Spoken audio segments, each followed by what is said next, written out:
تو دوست کسی کا بھی ستمگر نہ ہوا تھا، اوروں پہ ہے وہ ظلم کہ مجھ پر نہ ہوا تھا۔ السلام علیکم ناظرین، تو آج پھر ایک نئی غزل شروع ہو گئی۔ بہت خوبصورت غزل ہے، بہت ہی پیاری غزل ہے۔ اسی میں بڑے بڑے عظیم شعر ہیں غالب کے جو آئیں گے۔ چھوڑا مہ نقشب کی طرح دست قضا نے، خورشید ہنوز اس کے برابر نہ ہوا تھا۔ توفیق وہ اندازہ ہمت ہے ازل سے، آنکھوں میں ہے وہ قطرہ کہ گوہر نہ ہوا تھا۔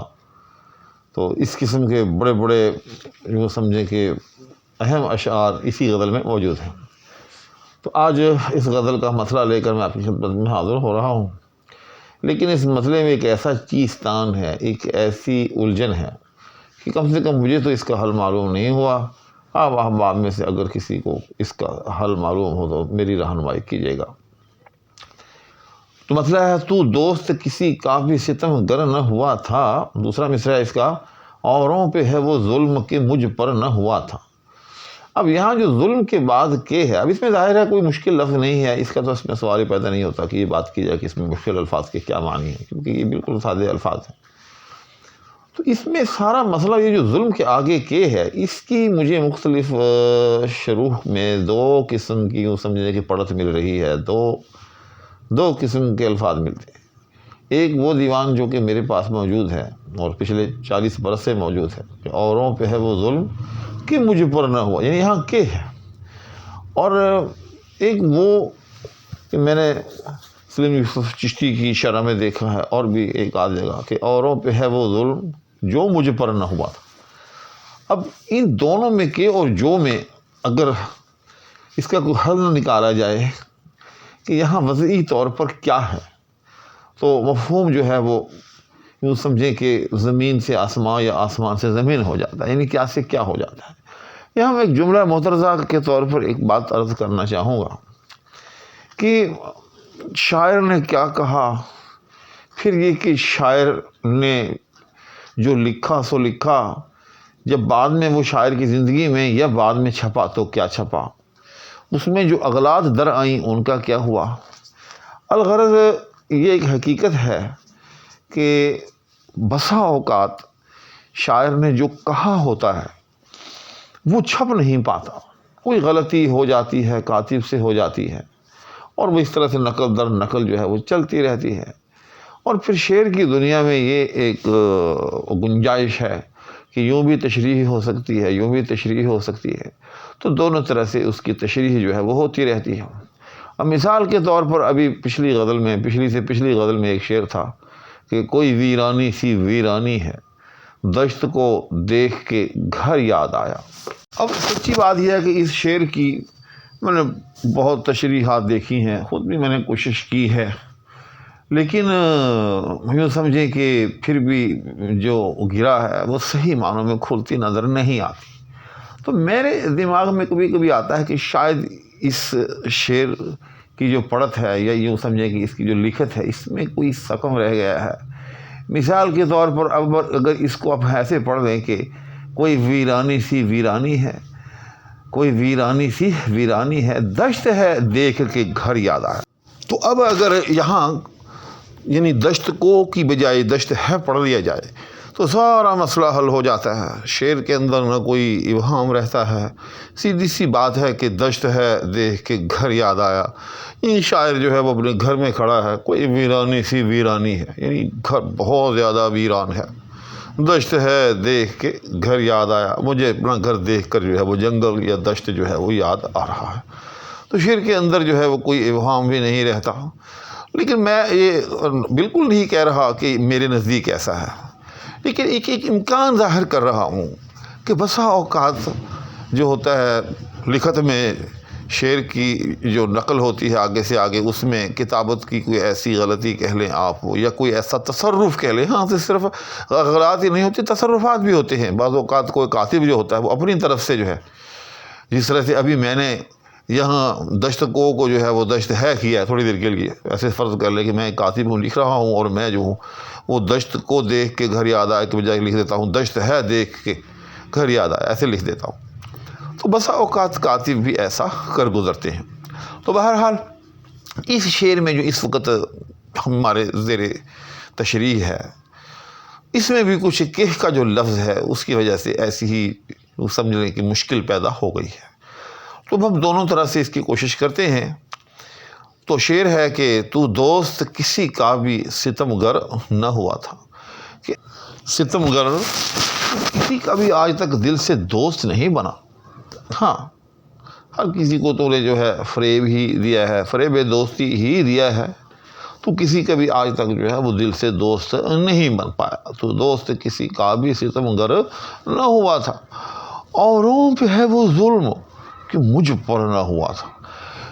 تو اس کا مفہوم اگر ہم جو ہے یہاں پر پڑھیں کہ اوروں پہ ہے وہ ظلم، یعنی باقی جتنے بھی لوگ ہیں میرے سوا، وہ اس کو بڑا ظلم سمجھتے ہیں، تمہاری دوستی کے لیے کوشاں رہے، تمہاری دوستی کے خواہاں رہے، اور جب تو نے ان کے ساتھ دوستی نہ بنائی تو وہ بڑے پریشان ہوئے، رنجیدہ خاطر ہوئے۔ لیکن غالب کہتا ہے کہ اوروں پہ ہے وہ ظلم کہ مجھ پر نہ ہوا تھا، کہ شکر ہے کہ وہ تیرا ظلم جو ہے وہ اوروں پہ ہی رہا۔ ہاں، اوروں پہ ہے وہ ظلم کہ مجھ پر نہ ہوا تھا، کہ وہ ظلم جو ہے مجھ پر نہیں ہوا۔ شکر، صد شکر، اوروں پہ ہے وہ ظلم کہ اے ستمگر تیری دوستی اوروں کے لیے ظلم رہی۔ شکر، صد شکر، اوروں پہ ہے وہ ظلم۔ وہ ظلم جو ہے یعنی وہ تأسف، وہ غم کہ تو دوست نہیں بن رہا، اور غیروں کے نزدیک یا اوروں کے نزدیک وہ بڑا ظلم ہے تیرا، وہ ان تک ہی محدود رہا کہ مجھ پر نہ ہوا تھا، کہ شکر ہے وہ مجھ پہ نہیں ہوا۔ اور غالب کا یہ فلسفہ بہت سے اشعار میں جو ہے وہ نظر آتا ہے۔ غالب کا وہ مشہور شعر احباب کو معلوم ہی ہوگا کہ یہ فتنہ آدمی کی خانہ ویرانی کو کیا کم ہے، یہ فتنہ آدمی کی خانہ ویرانی کو کیا کم ہے، ہوئے تم دوست جس کے دشمن اس کا آسمان کیوں ہو۔ یعنی تمہاری دوستی اگر کسی سے ہو جائے تو پھر آسمان کو اس کے ساتھ دشمنی کرنے کی ضرورت نہیں ہے، کیونکہ تمہاری دوستی جو ہے وہ دراصل دشمنی کا ایک پردہ ہے۔ تم دوست بن کے جتنی اذیت دو گے، جتنا رنج جو پہنچاؤ گے، جتنا غم پہنچاؤ گے، اتنا تو آسمان بھی جو ہے وہ نہیں پہنچا سکتا۔ تو یہ ہو گیا اس شعر کی تشریح کا ایک ورژن۔ دوسرا ورژن جیسے میں نے عرض کیا تھا کہ اگر ہم کہ کی بجائے جو پڑھے، اور جیسا کہ سلیم یوسف چشتی نے اپنی شرح میں اسی کو اختیار کیا، تو پھر اس کی جو ہے پڑھت وہ کیسے ہوگی، اور یہ کہ پھر اس کی تشریح کیسی ہوگی، اب اس کا بھی ایک جائزہ لے لیتے ہیں۔ تو اس طرح سے پھر ایسے ہوگا کہ اوروں پہ ہے وہ ظلم جو مجھ پر نہ ہوا تھا۔ پھر اس میں یہ نہیں یوں سمجھے آپ کے اوروں پہ، ٹھیک، اوروں پہ ہے وہ ظلم جو مجھ پر ہے، وہ ظلم جو مجھ پر، یعنی وہ ظلم جو مجھ پر ہے اوروں پہ نہ ہوا تھا، یعنی پھر یوں سمجھے کہ درمیان میں ایک جملہ معترضہ آ جائے گا۔ دوسرے لفظوں میں یہ تاکید لفظی ہوگی۔ تاکید اسی کو کہتے ہیں، میں نے اس پہ الگ سے جو ہے ویڈیو بھی بنا رکھی ہے مستقل طور پر کہ تاکید سے کیا مراد ہے۔ تاکید اسی کو کہتے ہیں کہ لفظوں کو آگے پیچھے اتنا کر دینا کہ اس میں گرہ محسوس ہو، اس کے فہم کے اندر ایک گرہ سی جو ہے وہ محسوس ہو، ایک مشکل محسوس ہو۔